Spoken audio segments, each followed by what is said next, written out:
So concepts of mechanical engineering ಒಂದು ಇದರ ಒಂದು ಮಾಡೆಲ್ ಕ್ವೆಶನ್ ಪೇಪರ್ 2 ಈ ವಿಡಿಯೋನಲ್ಲಿ ಡಿಸ್ಕಸ್ ಮಾಡ್ತೀವಿ. ಸೊ ಮಾಡೆಲ್ ಕ್ವೆಶನ್ ಪೇಪರ್ 1 ನಾನು ಆಲ್ರೆಡಿ ನಿಮ್ಗೆ ಹೇಳಿದ್ದೀನಿ. ಪಾರ್ಟ್ ಎ ಅನ್ನೋದು ಮೊದಲನೇದು MCQ ಕ್ವೆಶನ್ಸ್ನ ಕೊಟ್ಟಿರ್ತೇವೆ. ಇದರಲ್ಲಿ 15 ಮಾರ್ಕ್ಸ್ನ ನೀವು ಸ್ಕೋರ್ ಮಾಡ್ಬೋದು. ಸೊ ನನ್ನ ನೋಟ್ಸ್ನ ನೀವು ನೋಡಿದ್ರೆ ಅದರಲ್ಲಿ ನಾನು ನಿಮ್ಗೆ ಹೇಳಿದ್ದೀನಿ MCQ ವೀಕ್ 1ಗೆ ಎಷ್ಟು ಬರುತ್ತೆ, ವೀಕ್ 2, 3, 4, 5ಗೆ ಎಷ್ಟು ಬರುತ್ತೆ, ಅದೇ ರೀತಿ 8ರಿಂದ 12ವರೆಗೂ ಯಾವ್ಯಾವ ವೀಕಲ್ಲಿ ಎಷ್ಟೆಷ್ಟು ಮಾರ್ಕ್ಸ್ ಬರುತ್ತೆ ಅಂತ ನಾನು ನೀಟಾಗಿ ನೋಟ್ಸ್ ಎಕ್ಸ್ಪ್ಲೇನ್ ಮಾಡುವಾಗ ಅಂದರೆ ವಿಡಿಯೋ ಮಾಡಿರೋದ್ರಲ್ಲಿ ತೋರಿಸಿದ್ದೀನಿ. ಅದೇ ರೀತಿ ಈಗ ಮಾಡೆಲ್ ಕ್ವೆಶನ್ ಪೇಪರ್ 2ನಲ್ಲಿ ಇದರಲ್ಲಿ 15 ಕ್ವೆಶನ್ಸ್ ಇರುತ್ತೆ. ಪ್ರತಿ ಕ್ವೆಶನ್ಗೂ ಆನ್ಸರ್ನ ಈ ರೀತಿ ಹೈಲೈಟ್ ಮಾಡಿದ್ದೀನಿ. ಸೊ ಇಲ್ಲಿ ನಾನು ಯಾವುದೇ ಥರದ ಎಕ್ಸ್ಪ್ಲನೇಷನ್ ಏನು ಮಾಡ್ತಿಲ್ಲ. ನಿಮಗೆ ಈ ಪ್ರತಿಯೊಂದು ಮಾಡೆಲ್ ಕ್ವೆಶನ್ ಪೇಪರ್ ಯಾವ ರೀತಿ ಇರುತ್ತೆ, ಯಾವ್ದ್ಯಾವ್ದು ಇಂಪಾರ್ಟೆಂಟ್ ಇರುತ್ತೆ ಅನ್ನೋದನ್ನ ಇದರಲ್ಲಿ ಡಿಸ್ಕಸ್ ಮಾಡಿದ್ದೀನಿ. ಜೊತೆಗೆ ಈ ಒಂದು ಮಾಡೆಲ್ ಕ್ವೆಶನ್ ಪೇಪರ್ ಏನಿದೆ ಆ ಮಾಡೆಲ್ ಕ್ವೆಶನ್ ಪೇಪರಲ್ಲಿ ಇರುವಂಥ ಕ್ವೆಶನ್ಗೆ ಆನ್ಸರ್ಸ್ನ ನಾನಿಲ್ಲಿ ತೋರಿಸ್ತಾ ಇದ್ದೀನಿ. ಸೊ ಇದೆಲ್ಲ MCQ ಕ್ವೆಶನ್ಸ್, ಅದರ ಒಂದು ಆನ್ಸರ್ಸ್ನ ನಾನು ಈ ರೀತಿ ಬೋಲ್ಡಾಗಿ ಹೈಲೈಟ್ ಮಾಡಿದ್ದೀನಿ. This is for 15 marks. So 15 ಮಾರ್ಕ್ಸ್ಗೆ ಈ ರೀತಿ ನಿಮ್ಮ ಒಂದು MCQ ಕ್ವೆಶನ್ಸ್ ಇರುತ್ತದೆ. ಎರಡನೇದು that is called part A ಅಲ್ಲಿ ಎರಡನೇ ಮೇನ್ ಬಂದು fill in the blanks with the choose appropriate answer with the bracket. So ಇಲ್ಲಿ ನಿಮಗೆ ಉತ್ತರಗಳನ್ನ ಅವರೇ ಕೊಟ್ಟಿರ್ತಾರೆ, 5 ಮಾರ್ಕ್ಸ್ ಇರುತ್ತೆ. ಸೊ ಮೊದಲನೇದು ಉತ್ತರ, ಎರಡನೇದಕ್ಕೆ ಉತ್ತರ, ಮೂರನೇದಕ್ಕೆ ಉತ್ತರ ಅಂತ ನೀವು ಇದರಲ್ಲಿ ಚೂಸ್ ಮಾಡಬೇಕು. ಸೊ ಮೊದಲನೇ ಫಿಲ್ ಇನ್ ದ ಬ್ಲಾಂಕ್ಸ್ ಬಂದು ವೀಕ್ 1ಇಂದ ಬರುತ್ತೆ. ಎರಡನೇ ಫಿಲ್ ಇನ್ ದ ಬ್ಲಾಂಕ್ಸ್ ಬಂದು ವೀಕ್ 2, 3, 4, 5ಇಂದ ಬರುತ್ತೆ. ಇನ್ನು ಉಳ್ಕೊಂಡಿರೋ 3, 4, 5 ಬಂದು ವೀಕ್ 8, 9, 10, 11, 12 ಈ ಒಂದು 5 ವೀಕ್ಸ್ ಒಳಗಡೆಗೆ ಈ ಒಂದು ಕ್ವೆಶನ್ಸ್ನ ಪಿಕ್ ಮಾಡ್ತಾರೆ. ಸೊ ಈಸಿಯಾಗಿರುತ್ತೆ, ಬಿಕಾಸ್ ಬೇಸ್ಡ್ ಆನ್ ದ ವೀಕ್ಸ್ನ ನೀವು ಪಿಕ್ ಮಾಡಿದಾಗ ಆ ವೀಕ್ಸ್ದ ಆನ್ಸರ್ಸ್, ಅದರ ರಿಲೇಟೆಡ್ ಆನ್ಸರ್ಸ್ ನಿಮ್ಗೆ ಈಸಿಯಾಗಿ ಸಿಕ್ಬಿಡುತ್ತೆ. ಸೊ ಈಸಿಯಾಗಿ ನೀವು 5 ಮಾರ್ಕ್ಸ್ನ ಸ್ಕೋರ್ ಮಾಡ್ಬೋದು. ನೆಕ್ಸ್ಟ್ ಕ್ವೆಶನ್ ಪೇಪರಲ್ಲಿ part B. So very interesting ಏನಪ್ಪ ಅಂದರೆ ಇದರಲ್ಲಿ ಎಲ್ಲದರಲ್ಲಿಯೂ 5 ಕ್ವೆಶನ್ಸ್ನ ನೀವು ಆನ್ಸರ್ ಮಾಡಬೇಕು. ಪಾರ್ಟ್ ಬಿ ಅಲ್ಲಿ ಪ್ರತಿ ಕ್ವೆಶನ್ಗೆ 2 ಮಾರ್ಕ್ಸ್ ಇರುತ್ತೆ. ಅಂದರೆ each question is for 2 marks. So ಇಲ್ಲಿರುವಂಥ ಕ್ವೆಶನ್ಸ್ಗೆ ಆನ್ಸರ್ಸ್ನ ನಾನು ಸಿಂಪಲ್ ಆಗಿ ಇದರಲ್ಲಿ ಕೊಟ್ಟಿದ್ದೀನಿ. ಸೊ 2 ಮಾರ್ಕ್ಸ್ ಈಸಿಯಾಗಿ 2 ಲೈನ್ಸ್ ಬರೆದ್ರೆ ಆರಾಮಾಗಿ ನಿಮಗೆ ಸಿಗುತ್ತೆ. ಸೊ ಇಲ್ಲಿರುವಂಥ ಕ್ವೆಶನ್ಸ್ ಏನಿದೆ ನೋಡ್ಕೊಳ್ಳಿ. Define the least count, list the types of cast iron, ಬರೀ ಟೈಪ್ಸ್ ಮಾತ್ರ ಅಷ್ಟೇ. Next application of duralumin. So ಇಲ್ಲಿ ನಾನು ಡ್ಯುರಾಲಿಯಮ್ದು ಕಾಂಪೋಸಿಷನ್ನು ಕೊಟ್ಟಿದ್ದೀನಿ, ಪ್ರಾಪರ್ಟೀಸು ಕೊಟ್ಟಿದ್ದೀನಿ, ಅಪ್ಲಿಕೇಶನ್ಸು ಕೊಟ್ಟಿದ್ದೀನಿ. ಅವ್ರು ಕೇಳಿರೋದು ಜಸ್ಟ್ ಅಪ್ಲಿಕೇಶನ್. ಇನ್ ಕೇಸ್ ನಿಮಗೆ ಈ ಮಾಡೆಲ್ ಕ್ವೆಶನ್ ಪೇಪರ್ನ ಜಸ್ಟ್ ರೀರೈಟ್ ಮಾಡಿದಾಗ ಅವರು ಪ್ರಾಪರ್ಟೀಸ್ ಕೇಳಿದ್ರೆ you can easily attempt. So full information is here. If you write you will get score. If you don't write also no problem. ಇಲ್ಲಿರುವಂಥ ಅಪ್ಲಿಕೇಶನ್ಸನ್ನು ಬರೆದ್ರೆ ಆಯಿತು. Next is define magnetic property. So magnetic permeability definition ಇಲ್ಲಿ ಕೊಟ್ಟಿದ್ದೀನಿ, example ಮತ್ತು ಯೂಸಸ್ನ ಇಲ್ಲಿ ಕೊಟ್ಟಿದ್ದೀನಿ. This is transformers. So ಈ ಒಂದು ಕ್ವೆಶನ್ಗೆ 2 ಮಾರ್ಕ್ಸ್ ಈಸಿಯಾಗಿ ಇದು ಎರಡನ್ನೂ ಬರೆದ್ರು ಕೂಡ ಈಸಿಯಾಗಿ will get it. Next is pantograph. So ಪ್ಯಾಂಟಾಗ್ರಾಫ್ಗೆ ಇಲ್ಲಿರುವಂಥ ಒಂದು ಡ್ರಾಯಿಂಗ್ ಬರೆದ್ರು ನಿಮಗೆ 1 ಮಾರ್ಕ್ ಬರುತ್ತೆ. ಇಲ್ಲಿರುವಂಥ ಒಂದು ಡೆಫಿನೇಷನ್ ಬರೆದ್ರೆ you will get 1 marks. So easily you can score 2 marks. ಇಲ್ಲಿರೋ ಆನ್ಸರ್ಸ್ನ ನೀವು ನೋಡಿ, ಎಲ್ಲ ಸಿಂಪಲ್ ಆಗೇ ಇದೆ. ಎನಿ 2 ಟೈಪ್ಸ್ ಆಫ್ ಗೇರ್ಸ್ ಅಂತ ಹೇಳ್ತಾ ಇದ್ದಾರೆ. ನೀವು ಬರೀ simple gear train, compound gear train ಅಂತ ಬರೆದ್ರೂ ಕೂಡ ನಿಮಗೆ 2 ಮಾರ್ಕ್ಸ್ ಬರುತ್ತೆ. ನೀವು ಇಲ್ಲಿರುವಂಥ ಆನ್ಸರ್ ಬರೆದ್ನೂ ಕೂಡ ನಿಮಗೆ 2 ಮಾರ್ಕ್ಸ್ ಬರುತ್ತೆ. ಸೊ ಆನ್ಸರ್ ಏನಪ್ಪ ಅಂದರೆ this is for extra answers are given is for knowledge purpose. Simple gear train ಹೇಗಿರುತ್ತೆ ಮತ್ತು ಕಾಂಪೌಂಡ್ ಗೇರ್ ಟ್ರೈನ್ ಹೇಗಿರುತ್ತೆ ಅಂತ ನಿಮಗೆ ಎಕ್ಸ್ಟ್ರಾ ನಾಲೆಜ್ಗೂ ಕೊಟ್ಟಿದ್ದೀನಿ. ಜಸ್ಟ್ ನೇಮ್ ಅಂದಾಗ ನೀವು ಇದೆರಡನ್ನು ಬರೆದ್ರೂ ಕೂಡ you will get the 2 marks. Give 2 example for temporary fastness. ಇಲ್ಲಿ ನಾನು ರಿವಿಟ್ಸು, ಬೋಲ್ಟ್ಸು, ನಟ್ಸ್ ಅಂತ ಕೊಟ್ಟಿದ್ದೀನಿ. ಯಾವುದಾದ್ರೂ 2 ಬರಿಬೋದು. ಸೊ ಬರೆದು ನೀವು ಅದ್ರ ಕೆಳಗಡೆ ಅದರ ಒಂದು ಎಕ್ಸ್ಪ್ಲನೇಷನ್ನು ಬರಿಬೋದು, ಬರೀದೇನೆ ಹೋಗ್ಬೋದು. Just it is for 2 marks ಅಲ್ವಾ. ಸೊ 2 ಪಾಯಿಂಟ್ಸ್ ಬರೆದ್ರು ಕೂಡ you will get 2 marks. Easily you can score 2 marks. Next is part C. Part C is for each question is for 3 marks. ಅಂದರೆ ಪ್ರತಿಯೊಂದು ಪ್ರಶ್ನೆಗೆ 3 ಮಾರ್ಕ್ಸ್ನ ಕೊಟ್ಟಿರ್ತೀನಿ. ನಾನು ಆಲ್ರೆಡಿ ಮಾಡೆಲ್ 1ಅಲ್ಲಿ ಡಿಸ್ಕಸ್ ಮಾಡಿದ್ದೆ. ಪಾರ್ಟ್ ಸಿನಲ್ಲಿ ಮೊದಲನೇ ಕ್ವೆಶನ್ ಬಂದು ಪ್ರಾಬ್ಲಮೇ ಇರುತ್ತೆ, ಅದು ವೀಕ್ 1ಅಲ್ಲೇ ಇರುತ್ತೆ. ಟೋಟಲ್ 13 ಕ್ವೆಶನ್ಸ್ನ ನಾನು ಹಿಂಗೆ ಅಲ್ಲಿ ಫ್ರೇಮ್ ಮಾಡಿದ್ದೀನಿ. ಸೊ 5 ಮಾರ್ಕ್ಸಲ್ಲಿ ಒಂದು ಕ್ವೆಶನ್ ಬರುತ್ತೆ, ಜೊತೆಗೆ 3 ಮಾರ್ಕ್ಸಲ್ಲಿ ಒಂದು ಕ್ವೆಶನ್ ಇರುತ್ತೆ. This is 3 marks question. So ಈಸಿಯಾಗಿರುತ್ತೆ. ನೀವು ಅಲ್ಲಿ 13 ಕ್ವೆಶನ್ಸ್ನ ಓದ್ಕೊಂಡ್ರೆ 8 ಮಾರ್ಕ್ಸ್ ಅಂತೂ ಈಸಿಯಾಗಿ ನಿಮಗೆ ಸಿಕ್ಬಿಡುತ್ತೆ. So next is classification based on steels. So ಇಲ್ಲಿ ಅವರು ಕ್ಲಾಸಿಫಿಕೇಷನ್ ಕೇಳಿದ್ದಾರೆ. ಇಲ್ಲಿ ನಾನು ಕ್ಲಾಸಿಫಿಕೇಷನ್ ನೀಟಾಗಿ ಕೊಟ್ಟಿದ್ದೀನಿ, ಜೊತೆಗೆ ಪರ್ಸೆಂಟೇಜ್ ಆಫ್ ಕಾಂಪೋಸಿಷನ್ ಕೇಳಿದ್ದಾರೆ. ನಾನಿಲ್ಲಿ ಅಡಿಷ್ನಲಿ ನಿಮಗೆ ಪ್ರಾಪರ್ಟೀಸ್ ಮತ್ತು ಅಪ್ಲಿಕೇಶನ್ಸ್ನ ಕೊಟ್ಟಿದ್ದೀನಿ. This is not included for this question, but additional ಇನ್ಫಾರ್ಮೇಷನ್ನ ನಾನು ನಿಮ್ಗೆ ಇಲ್ಲಿ ಕೊಟ್ಟಿದ್ದೀನಿ. If required you can read it, or ಇದೆರಡೂ ಬರೆದ್ರೂ ಕೂಡ ಸಾಕು. ನೆಕ್ಸ್ಟ್ ಇಲ್ಲಿ ನೋಡಿ ನಾನು ಹೇಳಿದ್ದೆ ನಿಮಗೆ already explain the mechanical properties ಅಂತ ಮಾಡೆಲ್ ಕ್ವೆಶನ್ ಪೇಪರ್ 1 ಕೊಟ್ಟಿದ್ರು. ಇಲ್ಲಿ ಸ್ಪೆಸಿಫಿಕ್ ಆಗಿ ಅವರೇ ಹೇಳ್ತಾ ಇದ್ದಾರೆ ಮ್ಯಾಲಿಬಿಲಿಟಿ ಅಂದರೆ ಏನು, ಡಕ್ಟಿಲಿಟಿ ಅಂದರೆ ಏನು, ಮೆಟೀರಿಯಲ್ದು ಅಂತ ಸಪ್ರೇಟಾಗಿ ಕೇಳ್ತಾ ಇದ್ದಾರೆ. ಸೊ ಅವರು ಸಪ್ರೇಟಾಗಿ ಕೇಳಿದಾಗ you can write the separately.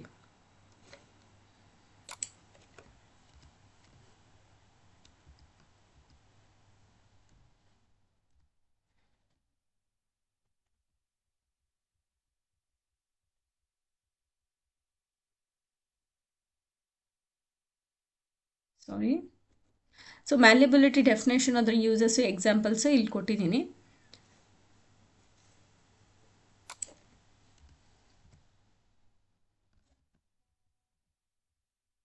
So ಇಲ್ಲಿ ಮ್ಯಾಲಿಯಬಿಲಿಟಿ ಮತ್ತು ಡಕ್ಟಿಲಿಟಿದು ಡೆಫಿನೇಷನ್ ಕೊಟ್ಟಿದ್ದೀನಿ, ಜೊತೆಗೆ ಅದರ ಒಂದು ಎಕ್ಸಾಂಪಲ್ಸ್ನ ಇಲ್ಲಿ ನಾನು ಕೊಟ್ಟಿದ್ದೀನಿ.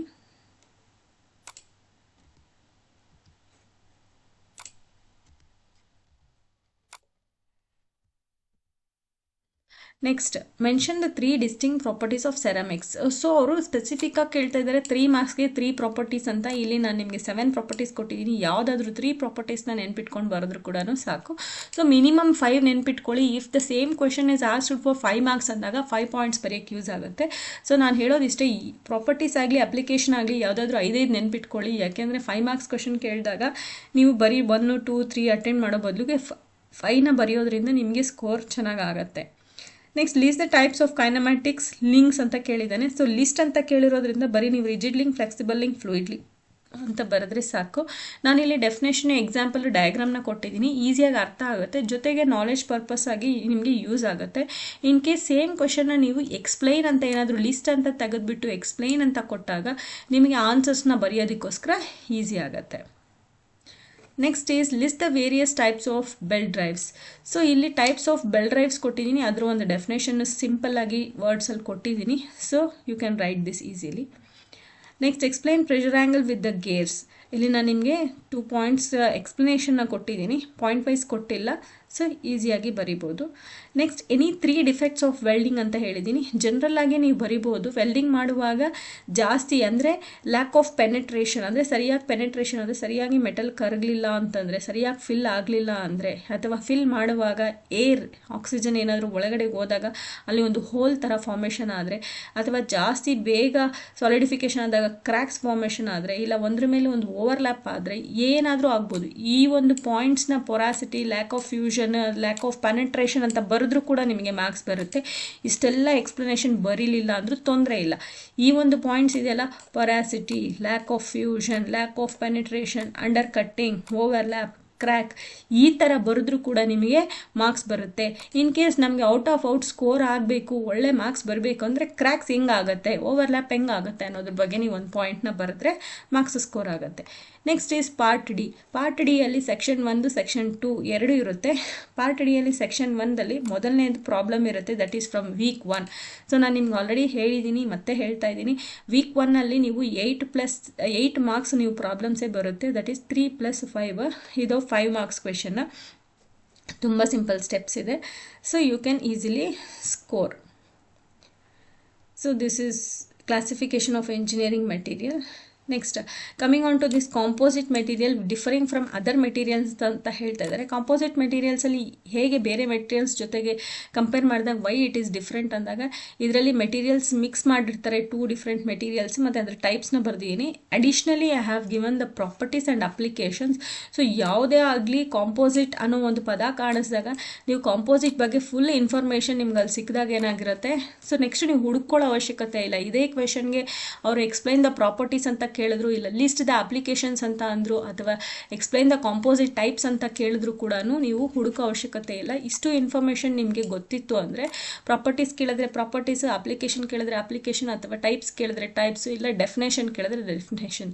These 2 lines are definition and these 2 lines are types and these are the properties and these are the application. Any question related to ಕಾಂಪೋಸಿಟ್ಗೆ ಇಷ್ಟು ಆನ್ಸರ್ ಇದ್ದರೆ ಸಾಕು. ಸೊ ಇಲ್ಲಿ ಎಕ್ಸ್ಟ್ರಾ ಇನ್ಫಾರ್ಮೇಷನ್ ಇದೆ. ಸೊ ಕ್ವೆಶನ್ನ ನೋಡಿಕೊಂಡು ನೀವು ಏನು ಕೇಳಿರ್ತಾರೋ ಅಷ್ಟನ್ನು ಮಾತ್ರ ನೀವು ಆನ್ಸರ್ ಮಾಡಿ. ಇಲ್ಲಿ ಕೇಳಿರೋ ಕ್ವೆಶನ್ ಪ್ರಕಾರ ಇಷ್ಟು ಬರೆದ್ರೆ ಸಾಕು. Identify the nickel alloy used in the production of impeller. ಅವ್ರು ಹೇಳ್ತಾ ಇದ್ದಾರೆ ಇಂಪಿಲ್ಲರ್ಸ್ನ ಪ್ರೊಡ್ಯೂಸ್ ಮಾಡೋದಕ್ಕೆ ಯಾವುದಾದ್ರೂ ಒಂದು ನಿಕಲ್ ಅಲಾಯಲ್ಲಿ there are nickel alloy like Monel, Inconel, ಈ ಥರ ನಿಕಲ್ ಅಲಾಯ್ಸ್ ಇದೆ. ಸೊ ಆ ಅಲಾಯ್ಸಲ್ಲಿ ಯಾವುದು ಬೇಸ್ಡ್ ಪ್ರಾಪರ್ಟೀಸ್ ಮಾಡ್ತೀವಿ. ಸೊ ಇಲ್ಲಿ ನಾವು ಎಲ್ಲ ಒಂದು ನಿಕಲ್ ಅಲಾಯ್ಸು ಅದರ ಕಾಂಪೋಸಿಷನ್ನು, ಅದರ ಒಂದು ಪ್ರಾಪರ್ಟೀಸ್, ಗುಣಗಳು, ಮತ್ತು ಅದನ್ನು ಹೆಂಗೆ ಬಳಸ್ತೀವಿ ಅಂತ ಎಲ್ಲ ಕೊಟ್ಟಿದ್ದೀವಿ. ಸೊ ಆ್ಯಕ್ಚುಲಿ ನಿಕಲ್ ಅಲಾಯ್ ಇಂಪಿಲ್ಲರ್ಸ್ ಬಂದು ಎಲ್ಲ ಒಂದು ನಿಕಲ್ ಅಲಾಯ್ಸಲ್ಲಿ ಮಾಡಬಹುದು. ಇಲ್ಲಿ ನಾನು 2 ನಿಕಲ್ ಅಲಾಯ್ನ ಸೆಲೆಕ್ಟ್ ಮಾಡಿದ್ದೀನಿ. ಒನ್ ಈಸ್ ಮೋನಲ್, ಇನ್ನೊಂದು ಐಕಾನಲ್. ಸೊ ಇದ್ರದ್ದು ಒಂದು ಕಾಂಪೋಸಿಷನ್, ಇದ್ರ ಪ್ರಾಪರ್ಟೀಸು, ಇದ್ರ ಒಂದು ಅಪ್ಲಿಕೇಶನ್ಸ್ನ ನಾನಿಲ್ಲಿ ರೆಪ್ರೆಸೆಂಟ್ ಮಾಡಿದ್ದೀನಿ. ಸೊ 2ರಲ್ಲಿ ಯಾವುದಾದ್ರೂ ಒಂದು ಬರೆದ್ರೂ ಕೂಡ ನಿಮಗೆ 5 ಮಾರ್ಕ್ಸ್ ಸಿಗುತ್ತೆ. Next, explain the mechanism of shaping machine. Shaping ಮಿಷಿನಲ್ಲಿ ಯೂಸ್ ಮಾಡುವಂಥ mechanism is quick return mechanism. Shaping ಮಿಷಿನಲ್ಲಿ ಯೂಸ್ ಮಾಡುವಂಥ mechanism is quick return mechanism. ಹಾಗಾಗಿ ಆ ಕ್ವಿಕ್ ರಿಟರ್ನ್ ಮೆಕ್ಯಾನಿಸಮ್ದು ಸಿಂಬಲ್, ಅದರ ಒಂದು ವರ್ಕಿಂಗ್ ಪ್ರಿನ್ಸಿಪಲ್ನ ನಾನಿಲ್ಲಿ ಎಕ್ಸ್ಪ್ಲೈನ್ ಮಾಡಿದ್ದೀನಿ. ಸೊ ಅವ್ರು ಹೇಳ್ತಾ ಇರೋದು ಮೆಕ್ಯಾನಿಸಮ್ ಹೇಗೆ ಕೆಲಸ ಮಾಡುತ್ತೆ ಅಂತ. ಹಾಗಾಗಿ ನಾನು ಈ ಲಿಂಕ್ಸ್ನೆಲ್ಲ ಇಲ್ಲಿ ಎಕ್ಸ್ಪ್ಲೈನ್ ಮಾಡಿಲ್ಲ. ಈ ಒಂದು ಲಿಂಕ್ಸ್ ಹೇಗೆ ಕೆಲಸ ಮಾಡುತ್ತೆ ಅನ್ನೋ ವರ್ಕಿಂಗ್ ಪ್ರಿನ್ಸಿಪಲ್ನ ಮಾತ್ರ ಇಲ್ಲಿ ನಾನು ಎಕ್ಸ್ಪ್ಲೈನ್ ಮಾಡಿದ್ದೀನಿ. Next, this is the problem from gears. So ನಾನು ನಿಮ್ಗೆ ಆಲ್ರೆಡಿ ಹೇಳಿದ್ದೀನಿ, ಗೇರ್ಸಲ್ಲಿ ನಿಮಗೆ 5 ಮಾರ್ಕ್ಸ್ ಪ್ರಾಬ್ಲಮ್ ಇರುತ್ತೆ, ಪ್ಲಸ್ 10 ಮಾರ್ಕ್ಸ್ ಒಂದು ಪ್ರಾಬ್ಲಮ್ ಇರುತ್ತೆ. This is 5 marks problem. So ಇಲ್ಲೆಲ್ಲ ಡೆಫಿನೇಷನ್ ಕೊಟ್ಟಿದ್ದೀನಿ, ಇಷ್ಟು ಬೇಕಿಲ್ಲ. Just T1 = 20, T2 = 40, N1 is 1200 gear ratio. So N2/N1 = T2/T1 ಅಂತ ಬರೆದು ಈ ರೀತಿ ಬರೆದ್ರೆ ಸಾಕು. ಜಸ್ಟ್ ನೀವು ಇಷ್ಟು ಬರೆದ್ರೂ ಕೂಡ ಈ ಒಂದು ಗಿವನ್ ಡೇಟಾ ಮತ್ತು ಇಷ್ಟು ಬರೆದ್ರೂ ಕೂಡ you will get 5 marks easily. So ಈಸಿಯಾಗಿ ನೀವು ಸ್ಕೋರ್ ಮಾಡ್ಬೋದು. ಸೊ 5 ಮಾರ್ಕ್ಸ್ ಈ ಕ್ವೆಶನ್ ಅಂತೂ ಇದ್ದೇ ಇರುತ್ತೆ. ಇಲ್ಲಿರೋ ವ್ಯಾಲ್ಯೂಸ್ ಮಾತ್ರ ಚೇಂಜ್ ಆಗುತ್ತೆ. ಸೇಮ್ ಮೆಥಡಾಲಜಿನೇ ಮಾಡೆಲ್ ಕ್ವೆಶನ್ ಪೇಪರ್ 1ನಲ್ಲಿ ಇತ್ತು. ಸೊ ಜಸ್ಟ್ ವ್ಯಾಲ್ಯೂಸ್ ಅಲ್ಲಿ 80-30 ಇತ್ತು, ಇಲ್ಲಿ 20-40 ಇದೆ ಅಷ್ಟೇ. ಬಿಟ್ಟರೆ methodology is all same. So ಈಸಿಯಾಗಿ ನೀವು 5 ಮಾರ್ಕ್ಸ್ನ ಸ್ಕೋರ್ ಮಾಡ್ಬೋದು. ಸೊ ಈ 3 ಮಾಡೆಲ್ ಕ್ವೆಶನ್ ಪೇಪರ್ಸ್ನ ನೀವು ಈಸಿಯಾಗಿ ನೋಡಿಕೊಂಡ್ರೆ ಪಾಸಿಂಗ್ ಪ್ಯಾಕೇಜ್ ಇದ್ದಂಗೆ ನೀವು ಈಸಿಯಾಗಿ ನೀವು ಪಾಸ್ ಮಾಡ್ಬೋದು. ಜೊತೆಗೆ ನಾನು ನಿಮಗೆ ಇಂಪಾರ್ಟೆಂಟ್ ಕ್ವೆಶನ್ಸ್ ಅಂತ ಏನು ಹೇಳ್ತಾ ಇದ್ದೀನಿ, ಆ ಒಂದು ಇದರಲ್ಲಿ ಇಷ್ಟು ಇಂಪಾರ್ಟೆಂಟ್ ಕ್ವೆಶನ್ಸ್ ಅಂತ ಹೇಳ್ತಾರೆ, ಅಷ್ಟು ಕ್ವೆಶನ್ಸ್ನ ನೀವು ಕರೆಕ್ಟಾಗಿ ಪ್ರಿಪೇರ್ ಆಗಿಬಿಟ್ರೆ ಆರಾಮ್ಸೆ you can score more than 80 marks. Next, different between machine and structure. So ಇಲ್ಲಿ ಮೆಷಿನು ಸ್ಟ್ರಕ್ಚರ್ ಬಗ್ಗೆ ಕೇಳಿದರೆ, additionally I have given mechanism. In case ಈ ಮೆಷಿನ್ನು ಮತ್ತು ಸ್ಟ್ರಕ್ಚರ್ ಬದಲಿಗೆ ಮೆಕ್ಯಾನಿಸಮ್ ಅಂತ ಕೊಟ್ಟರೆ you can go and search, ಹಾಗಾಗಿ ನೀವು ಹುಡುಕಾಡೋಕ್ಕಾಗೋದಿಲ್ಲ. ಹಾಗಾಗಿ ನಾನು 3 ಕೊಟ್ಟಿದ್ದೀನಿ. ಸೊ ಇದರಲ್ಲಿ 3ರಲ್ಲಿ ಯಾವ ಕಾಂಬಿನೇಷನ್ ಬೇಕಾದರೂ ಕೊಡ್ಬೋದು. ಮೆಕ್ಯಾನಿಸಮ್ ಸ್ಟ್ರಕ್ಚರ್ ಆದರೂ ಕೊಡ್ಬೋದು, ಮೆಷಿನ್ ಸ್ಟ್ರಕ್ಚರ್ ಆದರೂ ಕೊಡ್ಬೋದು, ಮೆಕ್ಯಾನಿಸಮ್ ಆ್ಯಂಡ್ ಮೆಷಿನ್ ಆದರೂ ಕೊಡ್ಬೋದು. ಸೊ ಹಾಗಾಗಿ ನಿಮಗೆ ಹುಡುಕಾಡೋದು ಕಷ್ಟ ಆಗಬಾರ್ದು ಅಂತ ಈಸಿಯಾಗಿ ಒಂದೇ ಟೇಬಲರ್ ಕಾಲಮಲ್ಲಿ ಕೊಟ್ಬಿಟ್ಟಿದ್ದೀನಿ. ನೆಕ್ಸ್ಟ್ ಬಂದು ಎಕ್ಸ್ಪ್ಲೈನ್ ಆರ್ಕ್ ವೆಲ್ಡಿಂಗ್ ಪ್ರೊಸೆಸ್ ಅಂತ ಹೇಳ್ತಾ ಇದ್ದಾರೆ. ಸೊ ಮಾಡೆಲ್ 1 ಕ್ವೆಶನ್ ಪೇಪರಲ್ಲಿ ನಿಮಗೆ ನಾನು ಹೇಳಿದ್ದೆ 2 ಮೈಲ್ಡ್ ಸ್ಟೀಲ್ 2 ಪೀಸ್ನ ಜಾಯಿನ್ ಮಾಡೋಕ್ಕೆ ಆರ್ಕ್ ವೆಲ್ಡಿಂಗ್ ಪ್ರೊಸೆಸ್ನ ಯೂಸ್ ಮಾಡ್ತೀವಿ ಅಂತ. ಸೊ ಮಾಡೆಲ್ 2 ಕ್ವೆಶನ್ ಪೇಪರಲ್ಲೂ ಇದು ಕಾಮನ್ ಕ್ವೆಶನ್ ಆಗಿದೆ. ಸೊ ಹಾಗಾಗಿ ಈ ಕ್ವೆಶನ್ನು ಕ್ವೆಶನ್ ಪೇಪರಲ್ಲಿ ಇದ್ದೇ ಇರುತ್ತೆ ಅಂತ ಅರ್ಥ. ಐದರ್ 5 ಮಾರ್ಕ್ಸ್ಗಿರುತ್ತೆ ಅಥವಾ 10 ಮಾರ್ಕ್ಸ್ಗಿರುತ್ತೆ. ಸೊ ಈಸಿಯಾಗಿ ನೀವು 5 to 10 ಮಾರ್ಕ್ಸ್ನ ಸ್ಕೋರ್ ಮಾಡ್ಕೋಬೋದು arc welding. Next, part D section 2. So part D section 2 ಅಲ್ಲಿ ನಾನು ನಿಮ್ಗೆ ಆಲ್ರೆಡಿ 3 ಹಿಂಟ್ಸ್ನ ಕೊಟ್ಟಿದ್ದೀನಿ. ಮೊದಲನೇ ಹಿಂಟ್ ಏನಪ್ಪ ಅಂತಂದರೆ ವೆಲ್ಡಿಂಗಲ್ಲಿ ಒಂದು ಕ್ವೆಶನ್ ಇರುತ್ತೆ, ಗೇರ್ಸಲ್ಲಿ ಸ್ಲಿಪ್ ಬೆಲ್ಟ್ಸಲ್ಲಿ ಒಂದು 10 ಮಾರ್ಕ್ಸ್ ಕ್ವೆಶನ್ ಇರುತ್ತೆ. ಜೊತೆಗೆ ಕೈನಮ್ಯಾಟಿಕ್ ಮೆಕ್ಯಾನಿಸಮ್ ಅಂದರೆ ವೀಕ್ 8ಅಲ್ಲಿ 5 ಮೆಕ್ಯಾನಿಸಮ್ಸ್ ಇದೆ, ಅದರಲ್ಲಿ ಒಂದು ಕ್ವೆಶನ್ ಇರುತ್ತೆ. ಟೋಟಲಿ 3 ಕ್ವೆಶನ್ಸ್ ಕಾಮನ್ ಆಗಿರುತ್ತೆ. ಅದರಲ್ಲಿ ಯಾವುದು ಕೊಡ್ತಾರೆ ಅನ್ನೋದು ಪ್ರಿಡಿಕ್ಷನ್ ಇಲ್ಲ. ಅದರಲ್ಲಿ 5 ಇರುತ್ತೆ, ಇದರಲ್ಲಿ 2 ಟೈಪ್ಸ್ ಇರುತ್ತೆ. ಇದರಲ್ಲಿ ಪ್ರಾಬ್ಲಮಲ್ಲಿ ಒಂದೇ ಮೆಥಡಾಲಜಿ ಇದೆ. ಸೊ ಹಾಗಾಗಿ ಈಸಿಯಾಗಿ ನೀವು ಅಷ್ಟನ್ನು ಐಡೆಂಟಿಫೈ ಮಾಡಿದ್ರೆ ಸ್ಕೋರ್ ಮಾಡ್ಕೋಬೋದು. ಸೊ ಇಲ್ಲೇನು ಹೇಳ್ತಿದ್ದಾರೆ ಅಂದರೆ, what are the true mechanical properties critical cutting tool used in the hard and high steel. So HSS speed cutting ಟೂಲ್ಸಲ್ಲಿ what are the properties? So tool hard ಆಗಿರಬೇಕು, ಟಫ್ನೆಸ್ ಆಗಿರಬೇಕು, ಜೊತೆಗೆ red hardness ಅಂತಂದಾಗ ಏನಾಗಿರುತ್ತೆ, ಆ ಒಂದು ಹೀಟಿಗೆ ವಿತ್ಸ್ಟ್ಯಾಂಡ್ ಆಗುವಂಥ ಒಂದು ಹಾರ್ಡ್ನೆಸ್ನ ವಿತ್ಸ್ಟ್ಯಾಂಡ್ ಆಗುವಂಥ ಕೆಪಾಸಿಟಿ ಇರಬೇಕು. ಹಾಗಾಗಿ ರೆಡ್ ಹಾರ್ಡ್ನೆಸ್ ಅಂತ ಕರಿತೀವಿ. ಸೊ ಆ 2 ಪ್ರಾಪರ್ಟೀಸ್ ಬಗ್ಗೆ ಇಲ್ಲಿ ಎಕ್ಸ್ಪ್ಲೇನ್ ಮಾಡಿದ್ದಾರೆ. ಸಿಂಪಲ್ಲಾಗಿ ಎಕ್ಸ್ಪ್ಲೇನ್ ಮಾಡಬೇಕಂದ್ರೆ ನೀವು ಆ ಟೇಬಲರ್ ಕಾಲಮಲ್ಲಿ ಹೇಳಿದ್ನಲ್ಲ, ಟಫ್ನೆಸ್ ಅಂತ ಬರೆದಿದ್ನಲ್ಲ ಅದನ್ನು ಬರಿಬೋದು, ಹಾರ್ಡ್ನೆಸ್ ಅಂತ ಬರೆದಿದ್ನಲ್ಲ ಸೊ ಅದನ್ನು ಕೂಡ ನೀವು ಇಲ್ಲಿ ಬರಿಬೋದು. Plus example and uses are ಇಲ್ಲಿರೋವಂಥ ಪಾಯಿಂಟ್ಸ್ ಬೇಕಾದರೂ ಬರಿಬೋದು. ಸೊ 2ನೇ ಕ್ವೆಶನ್ ಏನಪ್ಪ ಡಿಸ್ಕಸ್ ಮಾಡಿದ್ದಾನೆಂದರೆ, discuss why the brass is offered for plumbing pipes. So brass material plumbing pipes ಇಲ್ಲ ಟ್ಯಾಪ್ಸ್ ಫಿಟ್ಟಿಂಗ್ಸ್ ಇದನ್ನು ಮಾಡೋಕ್ಕೆ ಯೂಸ್ ಮಾಡ್ತೀವಿ over the pure copper and other metals. So ಬೇರೆ ಮೆಟಲ್ಸ್ ಕಂಪೇರ್ ಮಾಡಿದ್ರೆ ಯಾಕೆ ಬ್ರಾಸ್ನ ಯೂಸ್ ಮಾಡಿದ್ದೀವಿ ಅಂತ ಹೇಳ್ತಾ ಇದ್ದಾರೆ. ಸೊ ಬ್ರಾಸ್ನ ಯಾಕೆ ಯೂಸ್ ಮಾಡಿದ್ದೀವಿ ಮತ್ತು ಅದರಲ್ಲಿರುವಂಥ ಒಂದು ಪ್ರಾಪರ್ಟೀಸ್ ಏನು ಅನ್ನೋದನ್ನು ನಾನು ಇಲ್ಲಿ ನೀಟಾಗಿ ಎಕ್ಸ್ಪ್ಲೈನ್ ಮಾಡಿದ್ದೀನಿ.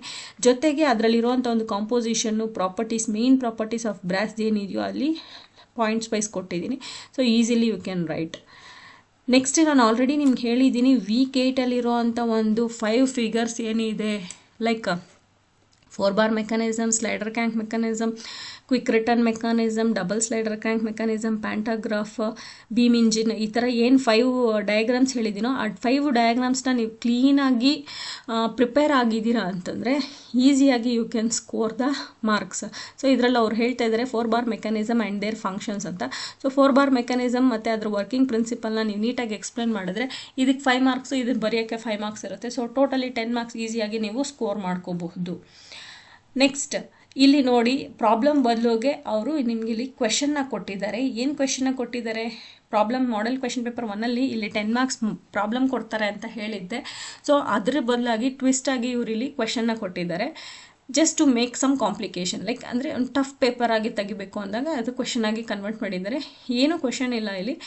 axis of shaft and parallel, when the axis of shafts and parallel ಇದ್ದಾಗ ಯಾವ ಥರ ಗೇರ್ಸ್ನ ಬಳಸ್ತೀವಿ ಅಂತ, that is called spur gears and helical gears. Next, if the axis of shafts is perpendicular, so ಇದು ಶಾಫ್ಟು ಪ್ಯಾರಲಲ್ ಆಗಿದ್ದಾಗ ಯಾವ ಗೇರ್ಸ್ನ ಯೂಸ್ ಮಾಡ್ತೀವಿ, that is spur and helical gears. ಈಗ ಶಾಫ್ಟ್ ಪರ್ಪೆಂಡಿಕ್ಯುಲರ್ ಆಗಿದ್ದಾಗ ಯಾವ ಗೇರ್ಸ್ನ ಯೂಸ್ ಮಾಡ್ತೀವಿ, straight bevel gears, spiral bevel gears or miter gears, ಈ ಗೇರ್ಸ್ನ ಯೂಸ್ ಮಾಡ್ತೀವಿ ಅಂತ ಹೇಳ್ತಾ ಇದ್ದೀವಿ. ಸೊ ಅದರ ಒಂದು explanation. You can remember any 2 points. ಇದರಲ್ಲಿ ನೀವು ಎರಡೂ ಬರಿಬೇಕಾಗಿಲ್ಲ, ಸ್ಪರ್ ಗೇರ್ಸ್ ಬಗ್ಗೆ ಬರೆದ್ರೂ ಸಾಕು. ಇದರಲ್ಲಿ ಯಾವುದಾದ್ರೂ ಒಂದು ಪರ್ಪೆಂಡಿಕ್ಯುಲರ್ಲಿ ಯಾವುದಾದ್ರೂ ಒಂದು, ಲೈಕ್ ಸ್ಟ್ರೈಟ್ ಬಿವೆಲ್ ಗೇರ್ ಬಗ್ಗೆ ಬರೆದ್ರೂ ಸಾಕು. Next question number 5, that is identify the type of fastener use for assembling the bus body rail. So ಇಲ್ಲಿ ಇವರು ವೆಲ್ಡಿಂಗ್ ಬಗ್ಗೆ ಕೇಳಿದಿರ, ಫಾಸ್ಟ್ನರ್ ಬಗ್ಗೆ ಕೇಳಿದ್ದಾರೆ. So that is also one of the permanent joint. ಇಲ್ಲಿ ಕೇಳ್ತಾ ಇರೋದೇನು, bus body like coaches, railway bridges, automobile ಬಾಡೀಸ್ನೆಲ್ಲ ಒಂದು ಪರ್ಮನೆಂಟ್ ಜಾಯಿಂಟ್ ಮಾಡಬೇಕು ಅಂತಂದರೆ ಯಾವ ಥರದ ಒಂದು ಫಾಸ್ಟ್ನರ್ನ ಯೂಸ್ ಮಾಡ್ತೀವಿ ಅಂತ. So that is called your rivets. Rivets is also one of the permanent joint. So ರಿವಿಟ್ಸ್ನ ಯೂಸ್ ಮಾಡಿಕೊಂಡು ನಾವು ಬಾಡೀಸ್ನ ನೀವು ಜಾಯಿನ್ ಮಾಡ್ತೀರಾ. So that is also one of the explanation. ಇದರಲ್ಲಿ ರಿವಿಟ್ಸ್ ಅಂತ ನೀವು ಹೈಲೈಟ್ ಮಾಡಿ ಹೇಳಿ, ರಿವಿಟ್ಸ್ ಬಗ್ಗೆ ನೀವು ಇನ್ಫಾರ್ಮೇಷನ್ನ ಬರೆದ್ರೆ that is your 10 marks question. So ಇಲ್ಲಿ ನಾನು ಲೆಸ್ ನಂಬರ್ ಆಫ್ ಪಾಯಿಂಟ್ಸ್ನ ಆ್ಯಡ್ ಮಾಡಿದ್ದೀನಿ, ಬಿಕಾಸ್ ಈ ಒಂದು ಕ್ವೆಶನ್ಗೆ ನೀವು ರಿವಿಟ್ಸ್ ಅಂತ ಹೈಲೈಟ್ ಮಾಡಿ ಹೇಳಿ ಅದರ ಒಂದು ಪ್ರಾಪರ್ಟೀಸ್ ಬರೆದ್ರೆ ಕೂಡ ನಿಮಗೆ ಮ್ಯಾಕ್ಸಿಮಮ್ ಮಾರ್ಕ್ಸ್ ಈಸಿಯಾಗಿ ಸಿಗತ್ತೆ. So this is your discussion of your model question paper 2. So model question paper 2ಅಲ್ಲಿ ಏನು ಇಂಪಾರ್ಟೆಂಟ್ ಅಂತ ಹೇಳಿದ್ದೀನಿ, ಕ್ವೆಶನ್ ಪೇಪರಲ್ಲಿ ಎಷ್ಟು ಆನ್ಸರ್ಸ್ ಬರೆದ್ರೆ ಸಾಕು ಅಂತ ಹೇಳಿದ್ದೀನಿ. ಸೊ ಇದನ್ನು ನೋಡಿದ್ರು, ಈ ಒಂದು ಮಾಡೆಲ್ ಕ್ವೆಶನ್ ಪೇಪರ್ 2ನ ನೋಡಿದ್ರು ಕೂಡ ನಿಮಗೊಂದು ಈಸಿಯಾಗಿ ಪಾಸ್ ಆಗೋದಕ್ಕೆ ಕ್ವೆಶನ್ಸ್ ಏನು ಹೇಳಿದ್ದೀನೋ ಅದು ನಿಮಗೆ ಯೂಸ್ಫುಲ್ ಆಗುತ್ತೆ. ಸೊ ನೆಕ್ಸ್ಟ್ ಅದೇ ರೀತಿ ಮಾಡೆಲ್ ಕ್ವೆಶನ್ ಪೇಪರ್ 3. ಸೊ ಈ 3 ಮಾಡೆಲ್ ಕ್ವೆಶನ್ ಪೇಪರಲ್ಲಿ ನಿಮ್ಗೆ ಯಾವ ಕ್ವೆಶನ್ನ ಸ್ಟ್ರೆಸ್ ಮಾಡಿ ಹೇಳಿರ್ತೀನೋ ಆ ಕೆಲವು ಕ್ವೆಶನ್ಸ್ನ ನೀವು ಹೈಲೈಟ್ ಆಗಿ ಪ್ರಿಪೇರ್ ಆಗಿದ್ದೀರಾ ಅಂತಂದರೆ ನೀವು ಈಸಿಯಾಗಿ concepts of mechanical engineering pass ಮಾಡ್ಕೋಬೋದು.